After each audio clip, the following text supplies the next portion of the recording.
Selena Gomez and Kylie Jenner drama. So in case you missed it, here's a quick... Okay, I want to talk about Grande and her husband Dalton. Kylie Jenner is allegedly dating Timothy Chalamet, and the internet has gone wild. Celebrity gossip, celebrity relationships, and celebrity drama. We've all gone down the rabbit hole at least once. And we think to ourselves, why am I so hooked? Well, we can credit this to our parasocial relationships with these celebrities. By the way, I'm Amanda. And I'm King Yu, and welcome back to Truffle Talks. Just a trigger warning, we will be talking about child grooming during the Miranda Sings case study section. So if you don't feel comfortable, you can just skip that part. But anyways, let's get right into it. So what is a parasocial relationship? A parasocial relationship is defined as when you become emotionally attached to a media character, whether they are real or not, and having this assumed intimacy and closeness with them. It's a one-sided relationship because the other party does not know that you exist. Having parasocial relationships is not a new concept, dating back to Egyptians, when Egyptians worshipped their gods and pharaohs through performing symbolic dances and rituals. Idol adoration has always been part of human nature. However, with social media, our parasocial relationships have become a little more blurry because our favorite celebrities are talking to us like we are actually friends. From posting stories about their day in a life, to watching our kpop idols live streaming on Viewers, to a celebrity candidly sharing their health struggles, to even them liking your comment. It now feels like we are now actually having a communication and interacting with a friend that we supposedly know. And when left unchecked, the dynamic you have with your idol fosters this complicated relationship where you deeply know your idol, but your idol does not know you at all. But somehow the idol is now entitled to share their time and space with you as a true friend or a partner do.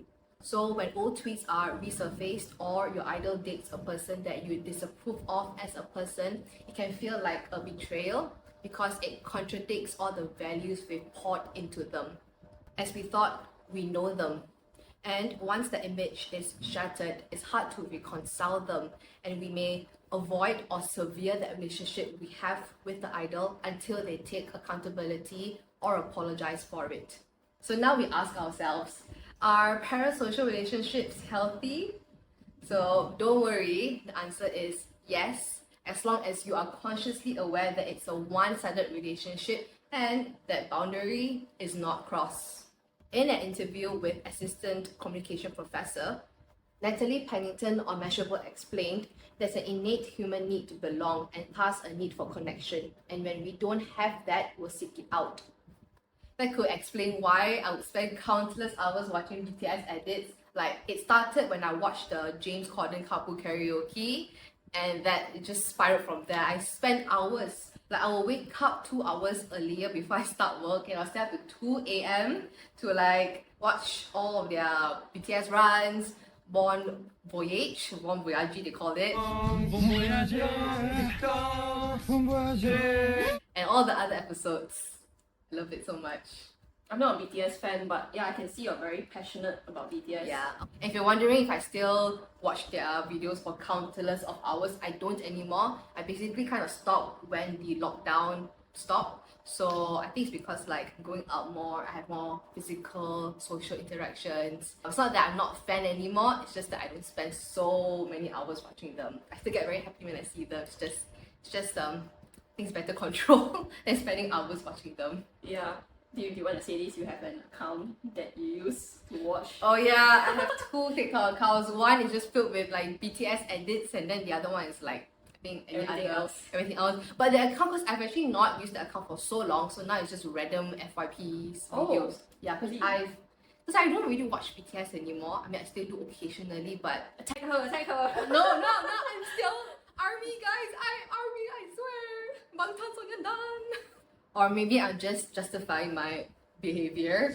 But I have an explanation. As Pennington said, there's nothing wrong with enjoying the content of a creator in any capacity and appreciating the work they do with the in-moment joy that brings you. Therefore, it's only human for us to find connections with our fave celebrity and to find joy watching their content as long as you understand that this is not a real relationship and it's not the only relationship you have in your life, and you do not feel a sense of entitlement to their lives. According to a research article by David Gills and John Melby, parasocial relationships have 3 levels. The first one is entertainment social, where fans are attracted to a favorite celebrity because of their perceived ability to entertain and to become a source of social interaction and gossip. Examples of this are like talking about celebrity gossips or creating fan edits of your favorite idol or a movie character. And this kind of relationship is even appreciated sometimes because it shows that you appreciate the artist's work. But sometimes this kind of appreciation can have the adverse effect on the celebrity. Most of the times it's unintentional. Like I found this example from Connor Fanta in an interview with the Cut podcast. He said that a video titled "I'm Happy" will get you like around 10 views, but then a video titled "Revealing My Trauma" will get you millions of views. And he relates it to how in the artistic world, you are rewarded for sharing your pain and trauma, as he explained. There's this kind of sick cycle of knowing that, but not allowing yourself to take advantage of it. But he also explained how it is very tempting to just give into it because that is what is going to get you your views. The second level is intense personal. The intense personal aspect of celebrity worship reflects intensive and compulsive feelings about the celebrity. Examples of this would be researching very deeply into your favorite celebrities, binge watching all of their videos, creating fan edits of them, which is an example I gave for entertainment social level, but the definitions aren't exactly defined. Another example is also creating fake scenarios on our head with our celebrity crush, which is also something that is trending on TikTok. So now we're asking ourselves, am I crazy for making all these fake scenarios with my celebrity crush, thinking of all these love, scenarios that we have, as we all do? Fan fiction. Yes. Harry Styles and YN. Yeah, I think like we see a lot of that, like YN, HN fan fiction. Him jealous with you, he sees you with another boy. And then before that, there was like Wattpad, where people would write fan fiction. I mean, Yes. I think people still write fan fiction, but now on TikTok it's like the HNYN. Oh, love it though, I love watching it. So, is this fake scenario that I've created in my head healthy? Well, psychotherapist Jason Ward on The Stylist said that it's only normal as a healthy celebrity crush offers a way to test intense sexual attraction, desire, longing, and connection without the negative possibility of emotional rejection. It's a form of escapism from our daily struggles, and for some, it actually helps us to fall asleep because that is more effective than counting sheep. As Grace McMahon, one of Being Well's life coaches, explained, it's a way to explore our deepest desires while still having no real realization of romantic feelings. It's especially normal for young people to explore their sexuality with celebrity crushes where we can create perfect scenarios. So don't worry, it's all perfectly normal to create all of these multiple fake scenarios as long as we don't use it to replace actual real relationships, and we know, as the name suggests, that it's fake. As McMahon adds, an unhealthy crush looks a little more like obsession, all-consuming thoughts of the person, desperate longing for them to mystically enter our lives one day. Far-fetched fantasy scenarios. Unhealthy crushes can cause feeling of rejection, low self-esteem, and feelings of inadequacy, which can have a huge emotional impact on our well-being. The third level is borderline pathological. This dimension is typified by uncontrollable extreme behaviors and fantasies about their celebrities. Some examples of this are like stalking your celebrities, intruding their lives and their homes, and thinking that your undying love or adoration will be returned. The most obvious example is Sasaeng, which we'll talk about later in the video. We'll also look into the Miranda Sings controversy, which shows an example of misuse of power and how sometimes some celebrities can take advantage of this parasocial relationship they have with their fans. Here's an example of entertainment social parasocial relationships.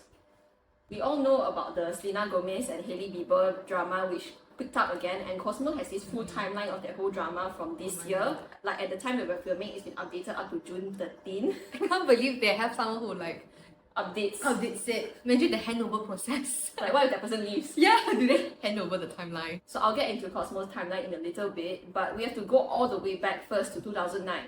Vulture has this article on Selena and Hailey's alleged rivalry over Justin. I'm not going to go into all the details because we kind of know some of the details here and there, but Justin and Selena were in this on-again, off-again relationship in the 2010s.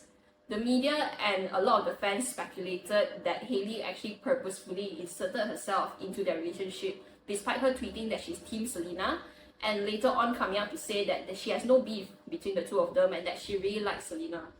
Hailey at one point even made this statement about Selena saying, "She's a lovely girl, she's very kind. She and I have a lot of mutual friends and it's all cool between everybody. We run in the same circles." Eventually, Justin and Selena officially broke up, and now Hailey and Justin are married. I think in the beginning, a lot of people were interested on an entertainment social level because like I was into all those like teen magazines where you will read the front headlines and all that. It's really interesting. Yes, oh my god, I recall I'll always go to the bookstore and I'll take all the magazines, I'll just flip through all the drama. I think I got a bit out of touch with the situation, but it blew up again this year with a new feud. Again, I'm gonna refer to Cosmo's summary because it's a lot. It's a long timeline. It started in January when Hailey Bieber posted this TikTok. I'm not saying she deserved it, but I'm saying God's timing is always right. Selena's fans speculated that it was referencing Selena being body shamed in her vacation photos. Why people are commenting on anyone's bodies till today, I have no idea why. Yes. But yeah, as a result of this, Hailey actually deleted the TikTok video. Hailey denied all these allegations, and both Selena and Hailey tried to de-escalate it, but it got blown out of proportion again when Selena posted a story of her saying that she accidentally over-laminated her eyebrows. Somehow, Kylie Jenner got involved in this and posted a story of her over-laminated eyebrows saying it was an accident, and she even in her next story featured Hailey Bieber with a close-up of her eyebrow. I don't know how it's all related. Yeah, I don't know how either, but the internet got mad again. So out of context. I guess if you try to like piece it all together, it looks like it matches, but you never know what's the real story behind it, right? Yeah, so the internet got really mad about this. Of course, everybody tried to de-escalate the situation again, but at this point, a lot of people were like, okay, this is too many occurrences of things seeming to add up. And I could say that at this point, things were going from entertainment social to intense personal.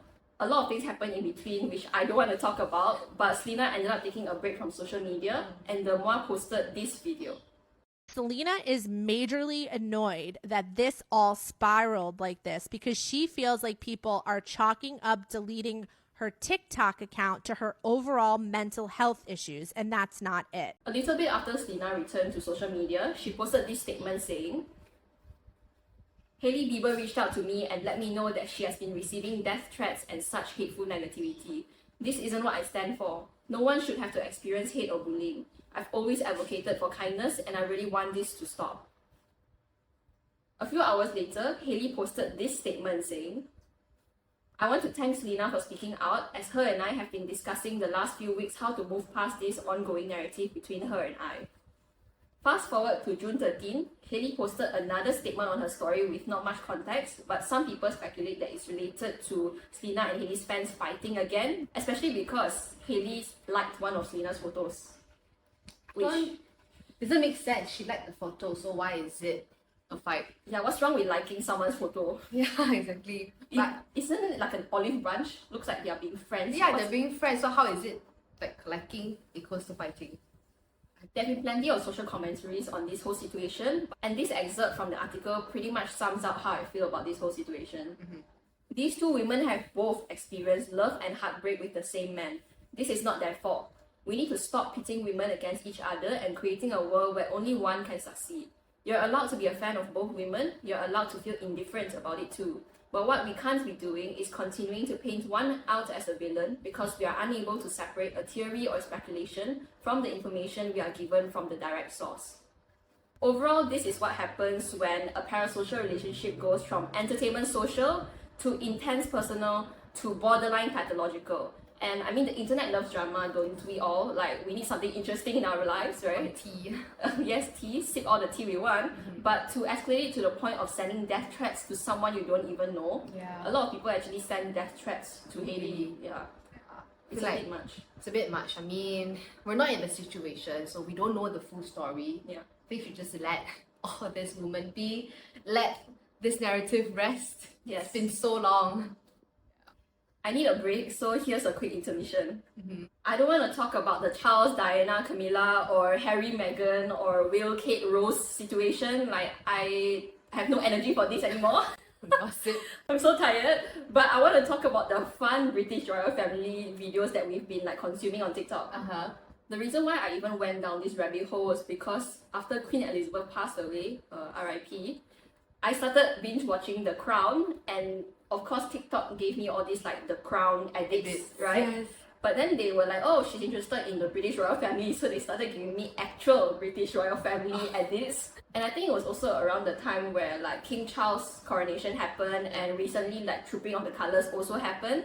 So a lot of this like propaganda about the British royal family started coming on my FYP, which like TBH I don't mind because I get a lot of like Will, Kate propaganda or like Will's family propaganda in general. Like I love watching videos of their children getting more involved in all their engagements.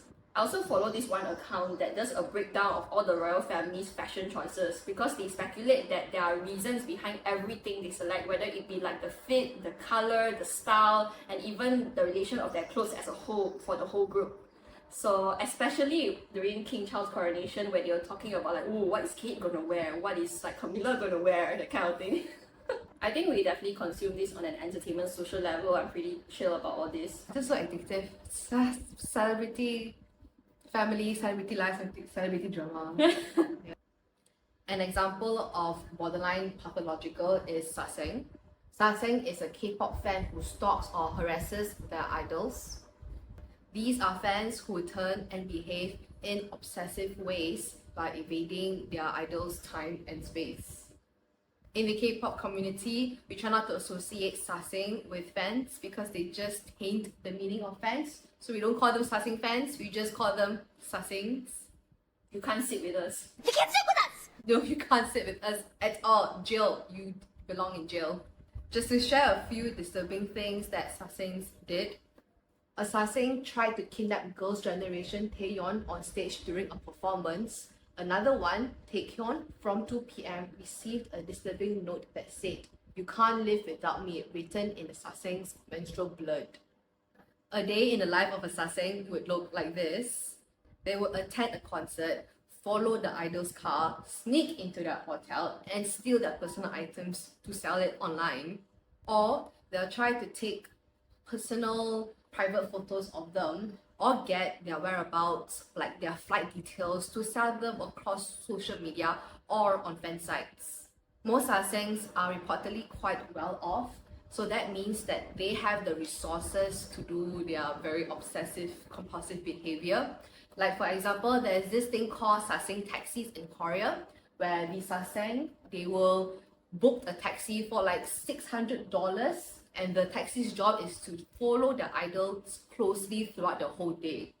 Taxi drivers actually take the money. Yeah, they do. This is a problem. Yeah, so It's kind of like enabling their behavior. yeah, I guess if you're a taxi driver and someone approached you and gave you $600 to just follow someone around and you're in need of money, you're like, okay, sure. But it's a crime, isn't it? Yeah, it's a crime. And also it's quite dangerous because some of them would like force the taxi drivers to like drive in a very fast speed.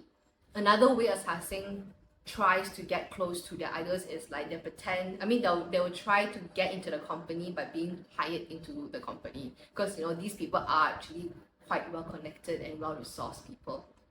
There are two kinds of Sasaengs. So one Sasaengs are Sasaengs who actually steal their private information and profit off from selling personal information. These Sasaengs may or may not actually be fans of the idol. The other Sasaeng is a fan turned obsessive and very compulsive, and their main motive is just to be recognized by their favorite idol in whatever means necessary. So if this Sasaeng can't get recognized by invading or intruding into their idols' lives, they will resort to other ways, and these ways can even be negatively impacting their favorite idol. Like some of them would spread fake scandals and rumors which may not be true to taint their idol's image just so they can be recognized. Some fake love, man. Yeah, they'll do whatever ways, whether it will actually bring them up or down just to be recognized, just to be seen. Just want attention. Yes, they're lacking attention, yes. Harmonica from Sufi explains that what enables Sasaengs and makes it so easy for them to behave this way is because that Seoul is the only entertainment hub in South Korea. Whereas you compare it to in US, they have LA, New York, Chicago, and these are like multiple entertainment hubs. So because Seoul is the only entertainment hub, it's very easy for them to navigate within the area. So having one centralized location for them to do their stalking and invasive behavior becomes very accessible to them. Another reason why it's so easy for Sasaengs to invade them is because in Korea, most of the idols actually live in apartments, albeit in very high-end apartments, in comparison to like USA, where celebrities live in this gated 24-hour security. So in South Korea, because these idols are living in apartments where ordinary families and citizens live in, it becomes way easier to track them down and to intrude their lives. The industry itself also feeds into this behavior because they have created such an addictive culture. With having one-to-one fan signage and interactions with idols, 2 K-pop stars live streaming while interacting with fans, the various variety shows and behind-the-scenes clips posted almost every day, fans aren't given a break to stop being fans because we are being fed with content almost every single day. Along with the fact that idols in South Korea, well, most of them aren't allowed to date, therefore molding them to be this very attainable character, and it has this kind of narrative has been misinterpreted that since they are single and like will somehow always be single, you as a fan may have a chance to be the idol's girlfriend or boyfriend someday. It's really delusional to think that you can actually date. Like, what are the chances that an ordinary person would be able to date a K-pop idol? And if you live in your neighborhood like Seoul. You guys are in like different status. Yeah. They are of, I mean, not to say higher, but they are like of different levels than you are. Therefore, it really won't work. I mean, go ahead with your like fan fiction and your fake scenarios because like you gotta dream. Go ahead and dream. Yeah. But like this is a bit too extreme. Like too extreme, like they invade and intrude into the idol's house. So no. Some corporations are also reluctant to stop this Sasaeng behavior because these are where they profit the most from, as these Sasaengs would be the ones to bulk purchase their albums and merchandise. Capitalism. Again, Again, capitalism. Sorry, I zoned out a bit because like I think I was trying to like disconnect from how stressful this all seems. But yeah, it's all like related to capitalism. I think it's kind of sad that like we talked about the taxi drivers. They are willing to take the money to go and chase down or stop the celebrities, and then these like big networks are not really doing much supposedly to protect their idols. It's kind of weird, because like they are the ones, your idols are the ones who are making money for you. Shouldn't you be trying to protect them? Yeah, and then it just reinforces their behavior. Yeah. In a way. Well, money makes the world go round. But some corporations actually do try to stop such things. It's just that, I guess, not enough. I think it's kind of hard because it's not a normalized thing, maybe. Yeah. Yeah. And there's just so many. Yeah. And these are actually like considered normal citizens. So CBS radio show Kim Hyun-joon's News talked about the reason why corporations don't sue this kind of behavior is because if you catch a Sasaeng selling personal information online, the person who is buying it is considered to be a criminal. But the person who is buying it is actually a fan. So therefore they are like ordinary citizens. And there's a whole network of them. It's not just one fan, there's multiple fans. So you're not just suing one, you're suing all of them. And this will like lead to a detrimental effect on them. So there's a lot of like legal ambiguity towards it because they're not criminals, they're actually just fans. Trigger warning, as this part includes topics related to child grooming.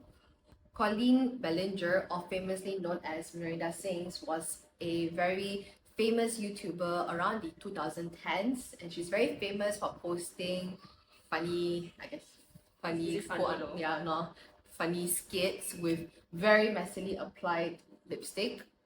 She was especially popular among teenagers, and recently ex-fans are coming out to share how Colleen, who was 30 at the time, had group chats with like 12 to 17-year-olds. And according to Impact, she used these groups to form inappropriate close relationships with children to make them feel special, talked about her marriage, bedroom activities, and trauma, and asked minors about their favorite positions and their virginity. So recently, Adam McIntyre spoke about his experience with Ballinger in his video titled Colleen Ballinger, Stop Lying. At that time, Adam was a ghostwriter for Miranda, but he exposed that he was never paid for his work. So literally child labor. She took advantage of him being a big fan and like had him write content for her, and he was never paid. Anyways, he also exposed that he was sent lingerie because Adam once said something quite funny on a tweet. So Colleen wanted to like send him a gift just to see how his parents would respond to it. So she's trying to bait them. Like, what kind of response are you expecting? After like the gift was sent, Adam's mom threw it away because it was just so Obviously. inappropriate. Like, why are you sending kids lingerie? Anyways, he also exposed some inappropriate messages that Colleen had in a group, and she called this group Colleenie's Weenies, which is also very, it's very, yeah, this whole section is just very uncomfortable. Honestly, there's a lot more to this story, but I feel very uncomfortable talking about it. But if you want to hear Adam's side of the story, I've linked the video. I've linked the video down in the description box for you guys to like listen to his story. But this is an example of how a celebrity may take advantage of the trust their fans put in them and using it for their own personal interest. Dr. Elizabeth L. Jalip explains that because the fans watch their lives on screen and see it on a daily basis, they feel like their celebrities will never hurt them because, you know, I know this celebrity, I've seen their lives all the time on screen, so they'll never do anything to hurt me. I know them. And with social media interactions blurring these lines, it makes these young fans more susceptible to abuse. Dr. Elizabeth adds, they get this automatic trust because they're on YouTube or because they're on TikTok and they have this following, whether they deserve it or not. You feel like this person wouldn't hurt me because I know them. I see them every day.